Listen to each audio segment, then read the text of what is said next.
Life Issues with Vicky Gibbens on UCB One. The hospitality industry is the third biggest employer in the UK, which means you may be joining our conversation as one of the 3.2 million people who have a job in this sector. But away from hotels and restaurants, event catering and so on, what about the hospitality we create or we experience in our homes and churches with family, friends or even strangers? I'm Vicky Gibbens, and joining me for this Life Issues on Hospitality here at UCB is Eve Balshaw, who's been involved in a beautiful book called Simply Eat, Everyday Stories of Friendship, Food and Faith. Welcome to UCB, Eve. Hi, thank you for having me. It is a stunning book. We've got a copy open here in the studio as well. Hospitality, we're talking about food, we're talking about drink. That's it, isn't it? What else is there to it? Yeah, well, something we've been exploring in the book is that, it starts with food and drink, and we want to be, people who are generous and who share that, but also that we share so much more than that. That hospitality is about sharing our lives with people, sharing our story, and hopefully also getting opportunities to share faith as well, and just really blessing other people with what we have, and making them feel welcome and loved as well. We're going to come back to what the Bible says about hospitality, but I just wanted to throw in a verse earlier on from Genesis 1 verse 29. Then God said, I give you every seed-bearing plant on the face of the whole earth, and every tree that has fruit with seed in it. They will be yours for food. God has provided us with so much. There's kind of a mandate and expectation, do you think, from God for us to be hospitable? Yeah, I think so. I think I quite often, so I'm a vegetarian. I quite often look at my plate and it's quite beige a lot of the time now, which I think is just a real shame. And I definitely feel convicted that I'm not more adventurous with what I eat, and that I don't try more things. But there is so much out there that God's given us, and so many amazing foods and recipes. And that's part of what I love seeing in the book was people from totally different cultures sharing what is normal day-to-day food for them. That's so different to what I would eat normally. If I'm on the go or just grabbing something, food often feels so kind of fast and rushed, and I don't think that's how it was meant to be. And that's been the beauty of the experience of this book is looking a bit more at slower food and as you say, enjoying everything that God's given us to eat. Now, you mentioned you're a vegetarian. It's something that you pick up on in the book as well. Yeah. You weren't always a vegetarian, so what's the story here? Yeah, so I actually love meat, and my favourite meal is probably still steak. And at any opportunity... She says that and saying, I'm a vegetarian. Yeah. How did you get here, Eve? Yes, I know. And actually still, if anyone leaves like leftover meat, I'll be like, are you going to eat that? Because if it's going to go to waste, I'm happy to eat that. But... when I arrived at university, I went to Durham Uni and really enjoyed my time there and got plugged into a group called Just Love, who are now a national group started up in different universities, and their heart is to get Christian students involved in social action and in pursuing God's heart for justice. And often time at uni can be quite kind of self-fulfilling, and it's very lavish, and we do what we want and we go out when we want and we eat whatever we want. And I was really challenged by my involvement in this group about climate change and about really what I was consuming and what I was prepared to fund with my money. And as a student, you think you don't have that much money and that kind of thing, but actually in reality you do have choice over what you spend your money on and who you're prepared to give your money to. And I was really challenged that the biggest thing I did that affected climate change was eating meat. And some of the stats around that were really terrifying when I looked into it. I think it's about a kilogram of British bred beef is the same as like a flight from London to New York. And I was just a kilogram? Yeah. Wow. Yeah. So I was like, wow, I'm not really eating that much meat, I don't think. And then I had a look at it, and particularly when I was in college, I was having meat like 3 meals a day. And I was like, I definitely don't do this. I don't go to the gym. I don't exercise. I don't need this much meat. And I'm quite all or nothing as a person. So I thought giving it up a little bit isn't going to work for me. So I just went, ironically, cold turkey and gave up meat. And it was hard at first, and it did affect my energy levels for a little bit. But God's just really blessed it with some great opportunities to share a bit about why climate change matters to me, and why what I consume and how I spend my money is important to God. And it's been a great conversation starter, even though I do still miss meat. I'm sure you do. And I suppose it's not just, as you've described there, changing the practicalities of the way that you cook, the way that you view food. Your relationship with God has obviously changed in how you view the world as well. Let's talk about then hospitality here in the West. Do you think there is a perception where it is about invitation only when we host occasions, when we invite guests, whereas elsewhere in the world, it's not just about invitation, is it? Yeah, I think we like to think we're very good at hospitality, and I'm sure there are many families who do it really well. But as you say, it's quite often hospitality within our own boundaries. And we're happy to have people around, but at a time and a day that we've told them, and when the house is clean, and when we've got all the right food in, and everyone's behaving themselves. And actually it is quite a limited way of doing hospitality in comparison to other cultures. And just through the process of I've just heard some stories about amazing other cultures who the expectation is that you'll have people join you for dinner, and you don't know who they'll be or when they'll turn up, but you make spare food just in case. And I don't think we're very good at doing that in the West. And it's something my family growing up actually grew in as I grew up. It was something they learnt to do a bit more. And we now have a very open home, but we're not the norm. And a lot of people come around to my parents' house and think it's really weird. And why are there so many people eating with us? And it is overwhelming. And having grown up as a family of 4, and then suddenly there's like 8 round the dinner table, it was quite a change. But I think it just reflects more of the heart of God, just to be inclusive and not to always have that on your own terms. I'm going to have to ask, where do all these people come from around your table? Yeah, a very good question. So my parents have a lodger, okay, who was meant to move in for 3 weeks about 4 years ago. So he's now essentially dropping him. He's lovely. Welcome. He's actually a very good cook, so he does contribute. We have a meal rota, so whenever I pop home, my parents obviously have to write up vegetarian with us, which causes pandemonium every time. So everyone takes it in turns to cook, which is good. Apart from my granddad. My granddad is 91, and he lives with my family as well. And he's very good at washing up. That's his main thing. You need a good washer-upper. Yeah, cooking not so much, but washing up, that's his thing. He's very good.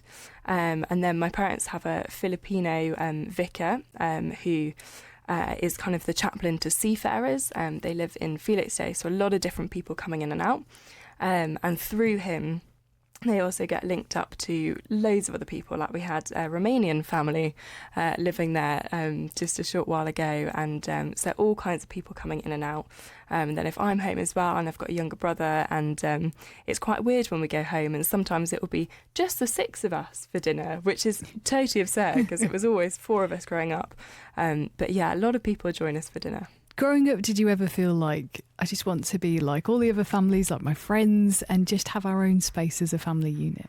Yeah, I think there are times when it can be quite hard. And my parents moved a few years ago just from one house in Felixstowe to another in the same town. And at that point, we kind of talked about, should the lodger, maybe this would be a good time for him to move. And it was difficult at first having someone else in the house and feeling like, but this is my home, this is my space, these are my parents, I want their time, and I should have that, I should have a monopoly on that.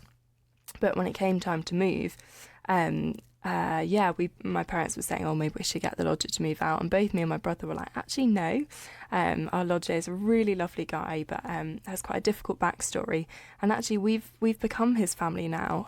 We are home for him, and as hard as that was a transition to make, it's just been a really beautiful thing that's what my parents have been able to provide for not just me and my brother, but for someone else, and for my granddad now as well.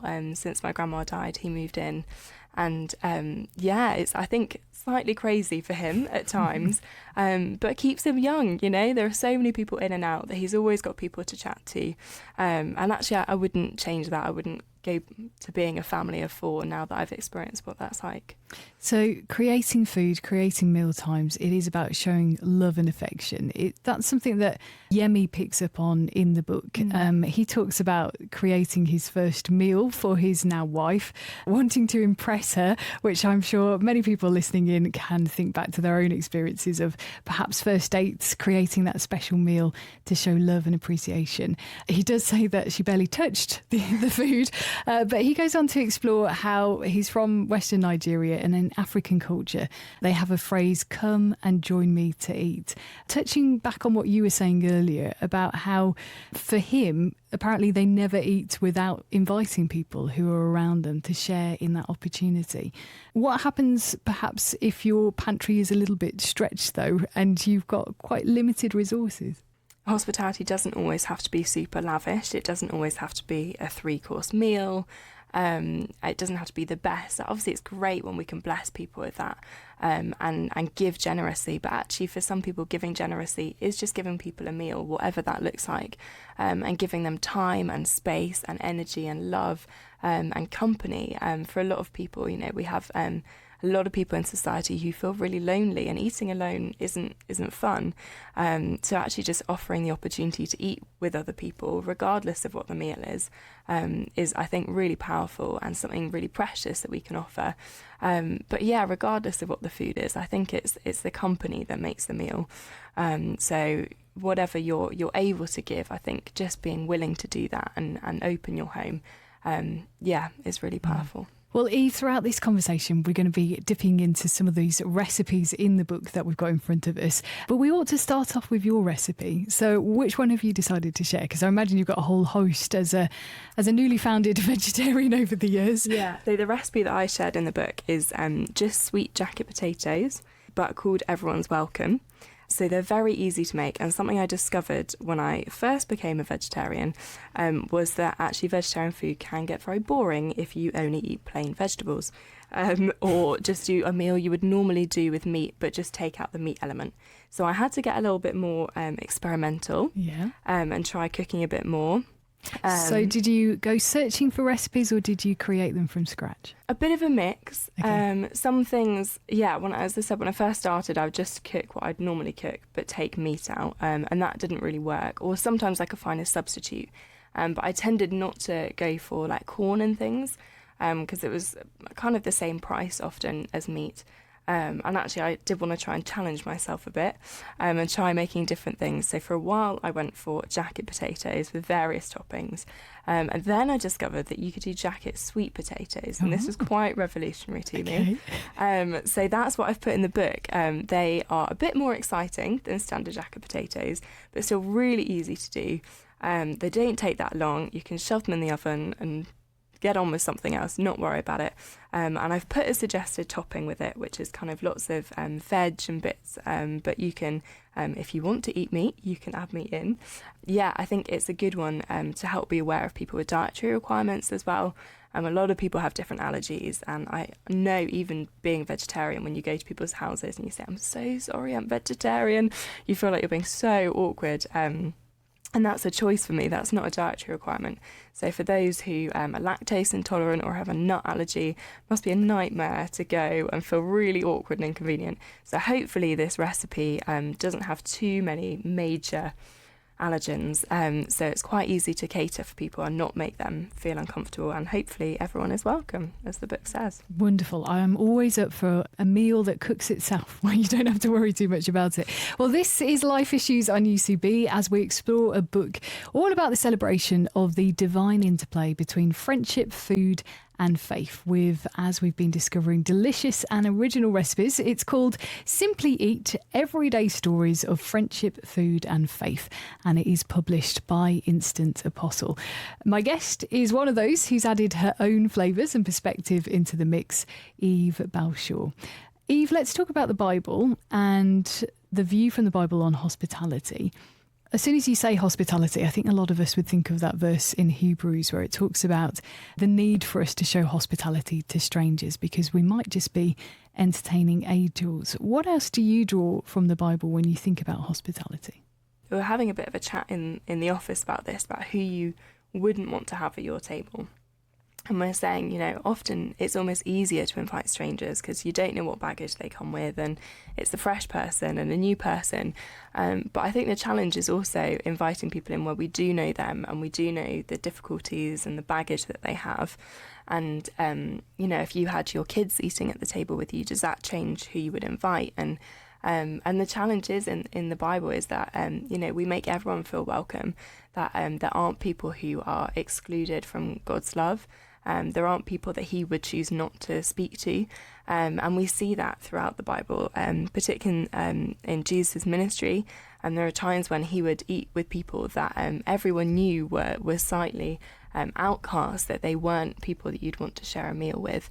But the challenge to us from what we see of the way Jesus does hospitality and the way he accepts it from others as well is that everyone is welcome and everyone is worthy of spending our time with. I mean, meal times are so pivotal when you look at Jesus's ministry from the point of view before the crucifixion and then the resurrection afterwards, the breakfast with disciples.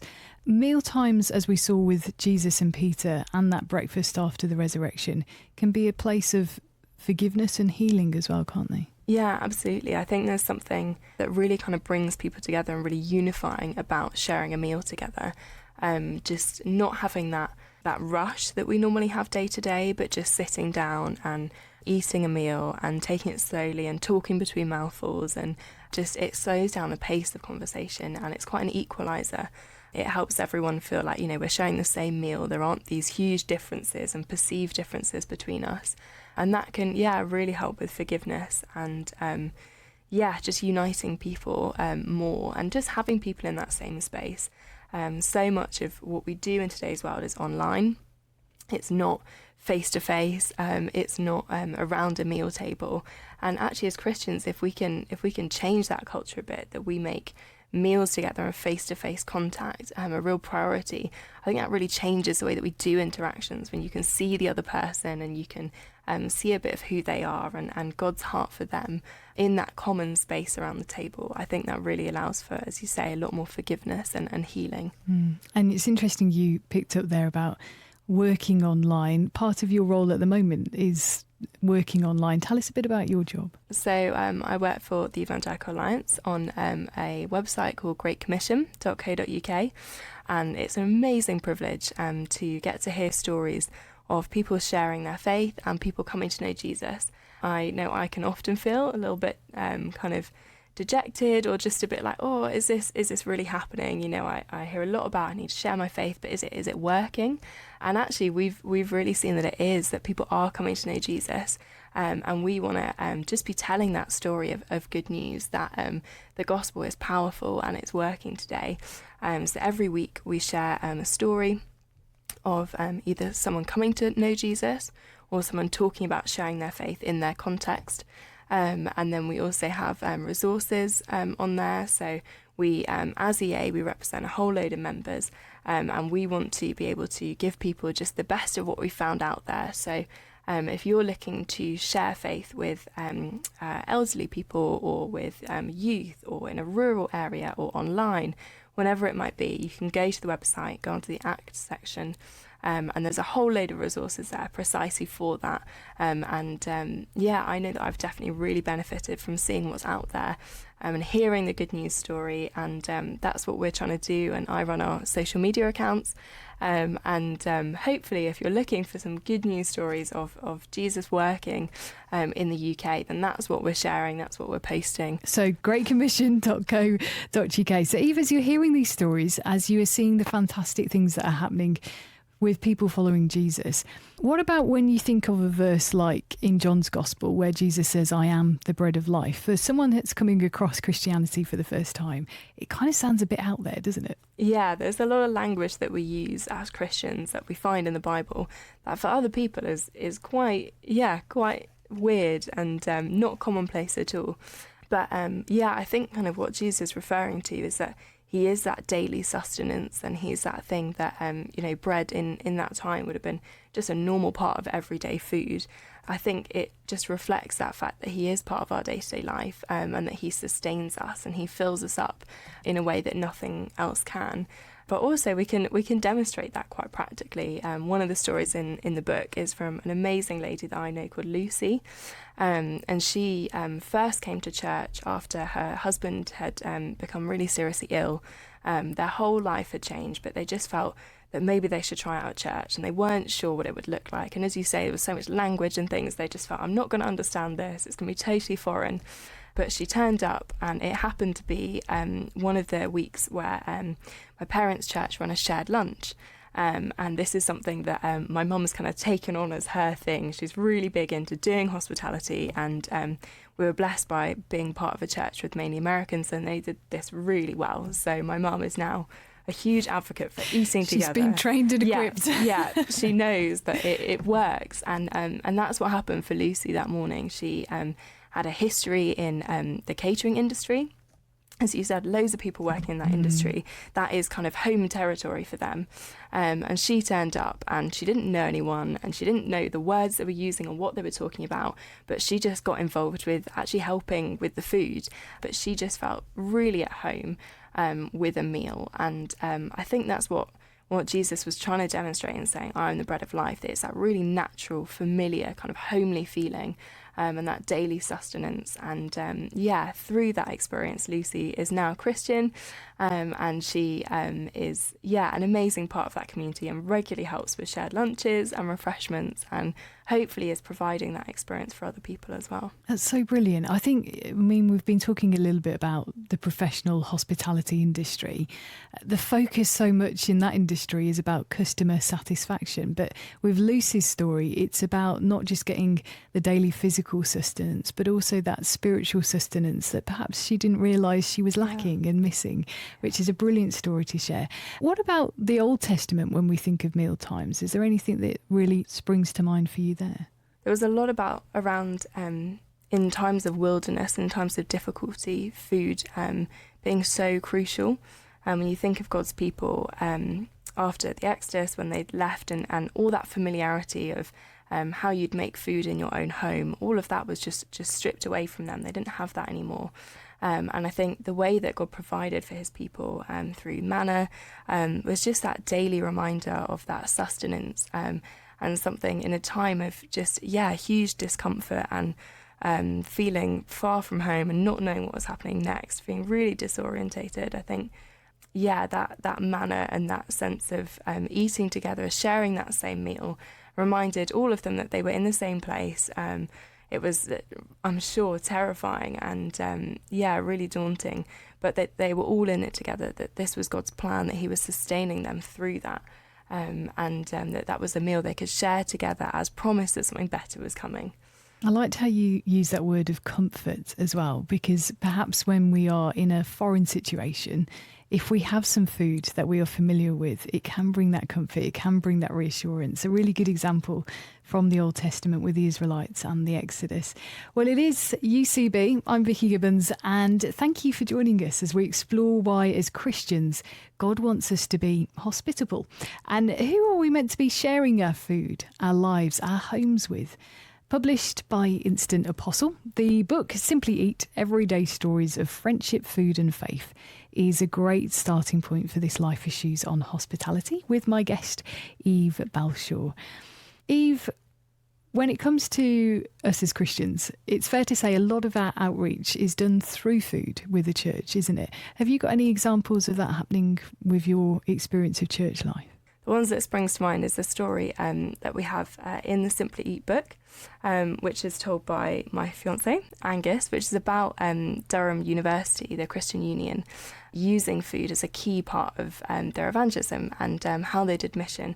Durham isn't a campus uni, so everyone's a little bit spread out between the colleges, and you don't all eat in one place, so you'd eat separately in your colleges, and some people are self-catered. As anyone that's been a student knows, food is the way to a student's heart. That is the way to get us. So noodles, cheese on toast. Really high quality, fine dining. But food is the way to do it. And I think that's something that the Christian unions have picked up on and have very tactfully and tactically managed to create this ministry called Text a Toasty. Text a Toasty. Yes. I need to go back to university. I missed out on this. What is Text a Toasty about? So Text a Toasty also comes in many other forms. Okay. You can get message a mince pie. Wow. Yeah. You can get call a cupcake, or message a... I can't remember what else we did now. We did yell for a Yule log we had at one point. We got quite adventurous. Right. But the general principle stays the same despite the food. So what happens is there'll be advertising that goes out generally on Facebook, because that's the way to get students, but we'd also put posters up a couple of weeks in advance saying, this is happening, here's the number, here are your options for your toasties. And people would text in on that night with what they wanted in their toasty. So we'd do a variety of savoury options, but also, importantly, Nutella. Great toasty flavour. Oh, I don't know. That's a divisive one. Oh, not quite a Nutella fan. It would be my personal favourite, Okay. but there we go. But there are other options available. Yeah. And then where you'd like it delivered to, so normally to the college, and a question about faith. And we would get a whole variety of questions. Sometimes you did sense they just wanted the toasty, but even so, it was a great opportunity to show up at people's colleges, to offer them food. And kind of over that, you can just sit and chat. And I did it a few times, and it was really powerful. And as Angus shares in his piece in Simply Eat, it was just a great way of showing generosity, and people didn't understand why they were doing it. As students, you can be very tight with money and a bit cautious about what you spend. Yeah, people would be like, so do I have to do anything now? I'd be like, no, it's totally free. And people would just be blown away by that. And it kind of became a running joke that the Christian Union couldn't do anything without free food. But actually, I love that we were people that were known for being lavish with generosity, that there would always be food available, that people would always be catered for, and people would come along for the food and also get to hear about Jesus. So it worked. I think Text a Toasty is wonderful. I'd also definitely sign up to Darla Donuts every time. Yeah. So as well as being an icebreaker then, what kind of questions were students asking? So we'd get a whole variety. Some of them would be quite kind of theological, philosophical. So one question I once got asked was, did Jesus come to bring a new kind of form of politics? And I was like, I don't really know. It's a very good question. I'll think while I make the toasty. And it just started a really good conversation with someone who was just a bit more interested about the links between Christianity and politics, and kind of public service, and how you do that with a faith and in good conscience. And it's a great conversation. They had some really great thoughts to share as well. We'd have everything from that to people asking really personal questions about faith and their experience of suffering, really hard times that they had. And being a student, it can be really hard. There's a lot of pressure on your academics. There's a lot of family pressure sometimes, and it was just a great time for people to ask questions and explore things with someone that maybe they didn't know, but they felt comfortable to ask those questions with. So it was an amazing variety of questions, but and sometimes you get a great opportunity to kind of share the gospel in full and to really explore who Jesus is and open up the Bible and invite people to stuff. And other times we would just answer the question. And then that would kind of be it. But you'd know that a seed had been sown, that you'd got to kind of just say Jesus' name, and that hopefully you could pray that'd be a really powerful encounter for people. I want to take you back, because earlier on you were talking about how for Jesus, a lot of the time when he had meal times, it was with people who were on the margins, who were kind of the outcasts of society. In the book, Siva Kumar, he shares about how in India he experienced the caste, the hierarchy system there, and how the need also is not only to host and create hospitality, but be ready to receive hospitality, and how actually in some cultures where you go, even if they have very little, being able to offer that meal, being able to offer something, gives them honour and dignity and respect as well. How readily do you think people are here in the UK to go to those places in our society which perhaps makes them feel a bit uncomfortable? It isn't kind of the place where they want to do hospitality, but it is needed. Yeah, that's a really good question. And as we kind of mentioned before, like hospitality can be really hard when we think that it's about having the perfect home or the perfect space or everything going really well and being on our terms. But actually, a lot of what we see in Jesus' ministry is him going to other people's homes and just going where the need was and responding to people's invites, often on the day. Now, I'm a forward planner. I very much like to have it in my diary several weeks in advance. I like to know what I can take with me. Am I bringing dessert? Am I bringing drinks? All of that. And so the thought of going round just on the day, off the cuff, terrifies me. But that's, to my shame, it's not a good way of being. I think we do need to be a lot more spontaneous to responding to the need. And just as we encounter people who would just really value conversation or are just offering to be generous to us, to accept that and to not be awkward about it. But that could be an amazing encounter for them. And there are several times, I think, growing up when my parents would be very generous to people and they wouldn't have the way to respond in the same way. So they'd invite them around for a meal or something, and it would be just the absolute best that they could offer, regardless of what that was on our scale of what was good food and good hospitality. I think it was just so powerful for them to feel like they could give back and that they could offer something and be grateful and being willing to accept those invites and to just go where the need is, even if it's not clean, if it's not pretty, if there aren't napkins or whatever it might be, that's really important for the other person more than it is for us. Now, my ears pricked up just a few moments ago because you mentioned that beautiful word, dessert. There is a recipe in the book of mint chocolate brownies that Danny has been sharing, and we've been talking quite a lot about hospitality in the home environment. Danny shares a story about how they're kind of stuck in London, a group of young adults, but they love the countryside, going out, exploring nature and so forth. And so part of their fellowship around faith is actually outdoor adventures, kind of Yorkshire Dales, Snowdonia, all those kind of places, which made me think about faith on a mountain. Quite biblical. At the end of the day, connections to creation. But yeah, Danny shared a beautiful recipe about mint chocolate brownies. Hospitality, it doesn't have to happen in the home, does it? No, not at all. And I think that's a kind of a misconception that we've got about what hospitality needs to look like. And often we can actually be hospitable without being the ones that are providing the food. Like Gavin Calver shares a piece at the end that when they go out for food, they offer to pray for people in the restaurant. And obviously they're not the ones that have cooked. They've not done the washing up or anything like that. But it's still that way of just inviting people in and being warm and welcoming. And yeah, Danny's example of being out and about is very different and challenges our idea of hospitality in the home. But I think is, absolutely what hospitality is about. And as Christians, we do have that amazing opportunity to not just use our resources, but to use God's resources of love and grace and peace and offering people something totally different than what we might just be able to provide practically in our homes. But because we've got so much more to offer people through God, I think we can do that anywhere, whatever that might look like.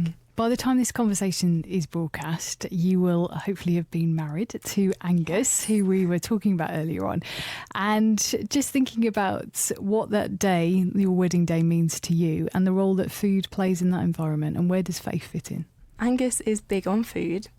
Yeah, I've actually now taken to carrying snacks, because if you ever come across the term hangry, which is when you get angry when you're hungry, that is a very real thing in our world. Angus is normally a very lovely and gracious and kind and patient man, except for when he's hungry. It's good to know before you get married. Yeah, good to be prepared. Practicing. Yeah, and sometimes actually when he gets eating the snack, I'll be like, I'm so sorry, that muffin has been in my bag for a week, but I just wanted to be prepared. But he will eat anything, so it doesn't faze him. So as we're approaching the wedding and all the planning for that, we knew food was going to be a big factor. And also my dad and my brother are both 6'5" and eat a lot. So we knew we had to cater well for them. As we're looking at, who we wanted to invite and what the day would look like, we just really felt that we didn't want to create a divide between those who were coming for the meal and those who were coming in the evening. And we were very blessed by our parents with enough to kind of actually provide for everyone. Basically just decided to invite everyone that we wanted to the whole day, so that everyone, all of our guests, actually get a meal and are not just coming for the evening bit. So we've got about 200 people who'll be there. And how long did it take to do the invitations? Yeah, it took a little while. Did you do them by hand, or please say there was a computer? Yeah, well, I got them printed. Oh, okay. I enjoy graphic design, so I designed myself, got them printed, and a very lovely colleague called Sarah, who has beautiful handwriting and has now sort of got pushed into doing lots more for it, for the wedding. She wrote the names and it all looked beautiful. And I think now maybe our family and friends have a much higher idea of my handwriting. Right. It wasn't me. I'll admit it now. Confession. It wasn't me. But yeah, and actually, like, it's been great because of the time of year that we're getting married. Loads of our friends and family have been able to make it. For us, it's just an amazing opportunity to get to share our faith, and to get to share who Jesus is, and what he's done in our lives, and the way that he's brought us together, the way that we've experienced his love and been able to share that with one another, as well as his grace and forgiveness.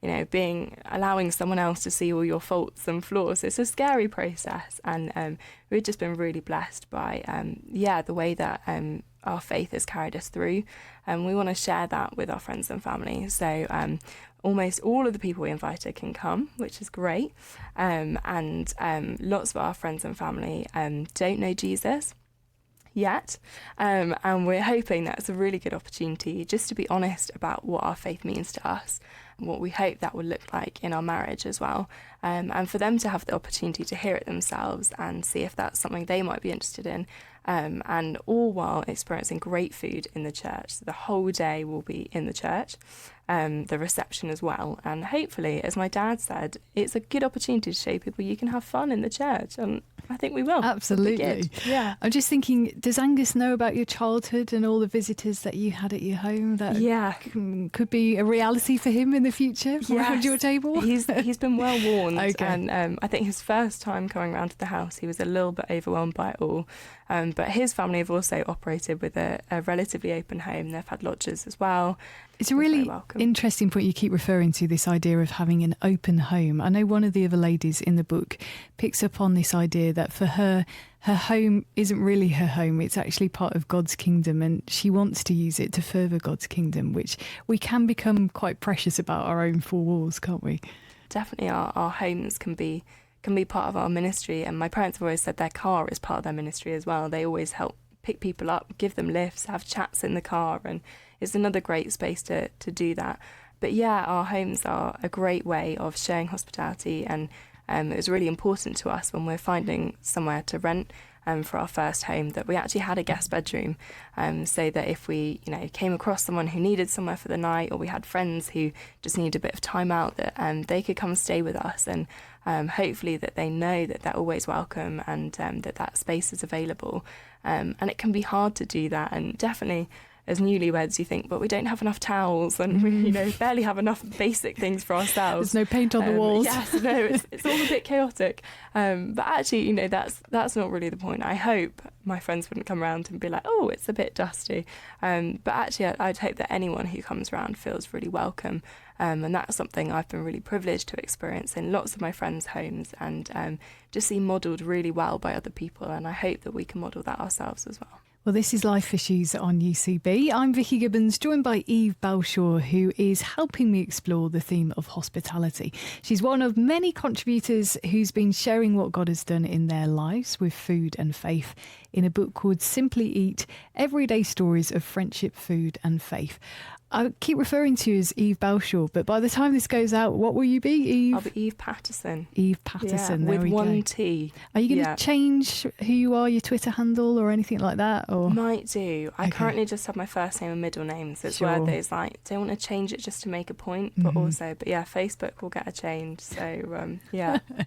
Well, Eve, I wanted to talk to you a bit about how food can also breach different cultures and different faith perspectives, because there are some wonderful stories in the book of how food is used for people who perhaps are from a disadvantaged situation. A couple of stories in there. Rita talking about the World Cafe in Gloucestershire, creating this sense of belonging and familiarity, a bit of normality for those people who fleeing persecution, say refugees, asylum seekers. You've also got something called the Luminary Bakery, which was offering training kind of programme to support the UK's most disadvantaged women as well. A wonderful project which I guess reinforces value as well as fighting injustice that some of these women have been through. Their recipe, courgette, cheddar and black pepper soda bread, sounds an intriguing recipe, but talk us through your perspective on how actually food can breach different faith perspectives as well as different cultures.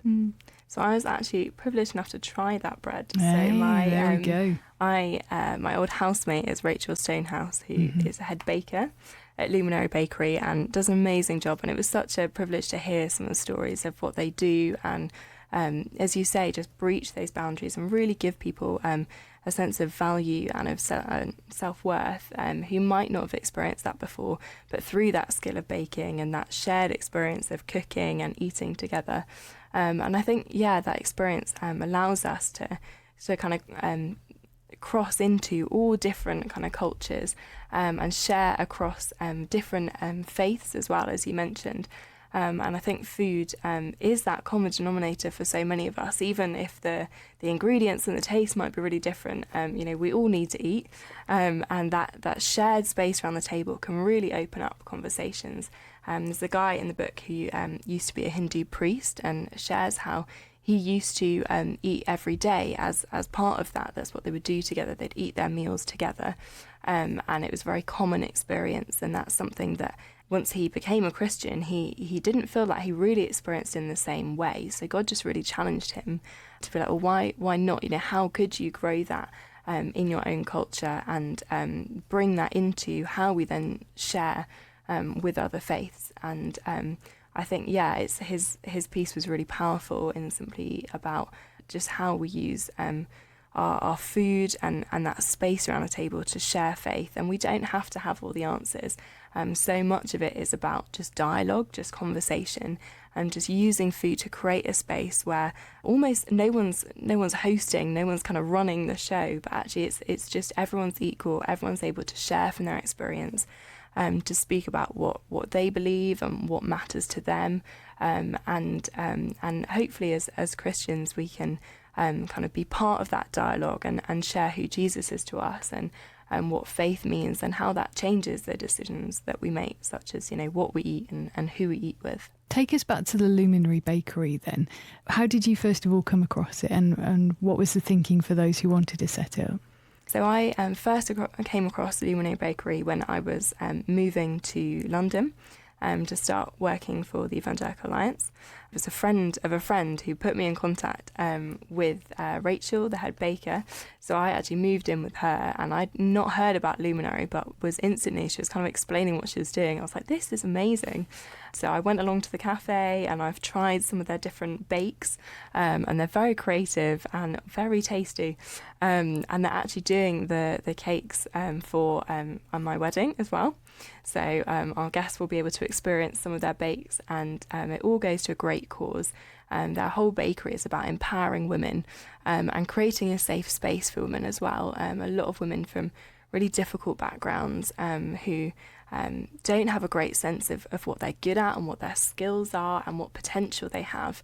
So what Luminary does is it finds that potential in those women. It calls it out and says, we really think that you are valued and that you are loved. And they do it all from that Christian perspective, but in a really gentle kind of, we want to just show you that you are loved and give you the space to grow and to learn new skills. And the stories of what some of those women have gone on to do and who they've become, and the other lives that they've then gone on to touch. It's much more than just what they do at that bakery. It spreads so much further through what they've baked and just the women that they've empowered through that. Do you think meal times are important to cross the generations? You were talking earlier about your own granddad and how actually, because you are sitting at a table when you have the opportunity to, I don't know, download about the day that you've had, drawing on other people's wisdom, other people's perspective on situations where you may feel one way about your experience of the day, but actually they put it in a different kind of perspective for you. How important have kind of generational relationships been for you at mealtimes? It's something that's, it's a really good question, and something I've seen modelled in my parents' home with having me and my brother and our lodger who's a similar age, and my parents and my granddad as well. And one of the key things has been how we use phones at the table, actually. Are they allowed or banned? Well, when I was the only one in the house who really used their mobile, it was definitely banned. But my parents' standards have slipped. Occasionally I'm like, Mum, put your phone away. We are at the meal table, which she obviously greatly appreciates. But it's my granddad who really mocks people. My brother will be sat there texting, just not really engaging the conversation. My granddad quietly will just get out his little flip phone and will just start beeping away with all the buttons. And my brother will be like, oh, what's it? And then it just kind of makes them aware that, oh, actually, yeah, it's kind of rude. Yeah. So we try to, in the gentle way that my granddad suggests, have just a phone-free space. That's something that obviously would have been the norm for my granddad for years. It was not common back in his day to have an iPhone out at the table. And actually, wouldn't it be great if that was true, in our homes as well, that actually that's a space for conversation and for chatting and for engaging with the other person. And that's definitely something my granddad has kind of brought to the table, is that focus on other people and talking to the people who are directly with you and not the whole rest of the internet that's available through your phone. Just a really good thing that he's brought to the table. Eve, it is a fabulous book. Where do you want people to go from here after picking it up, reading it, trying out some of the recipes hopefully as well? Where would you like people to go from here? The whole heart and the whole vision behind Simply Eat was just to kind of explore this link between food and faith, and that's something we've chatted about, and I think it's just so clear throughout the book that it's something Jesus modelled in his ministry, and it's something that we want to bring back into the heart of how we live our faith and how we share it with others. It's just eating together, is sharing food, is being hospitable.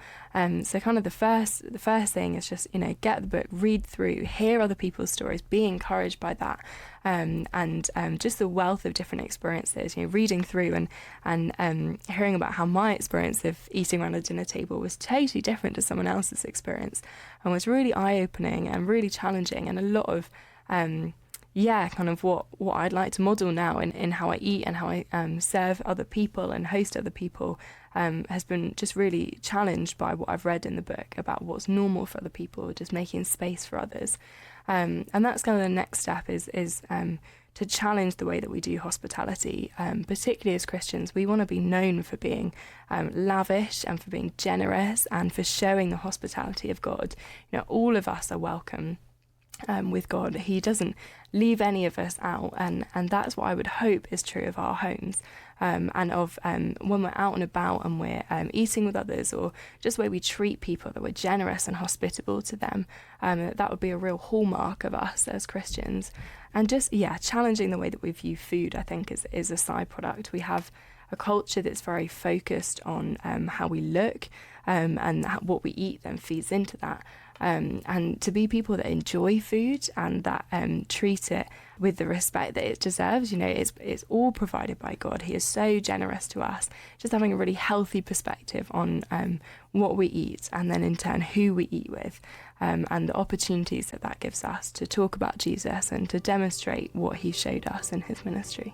There are so many more stories that Eve and I could talk about from this book, but we're going to have to leave it there. But I'd encourage you to go and check it out for yourself. So it's published by Instant Apostle, and it's called Simply Eat: Everyday Stories of Friendship, Food and Faith. Eve Balshaw, thank you so much for being my guest here on UCB. Thank you for having me.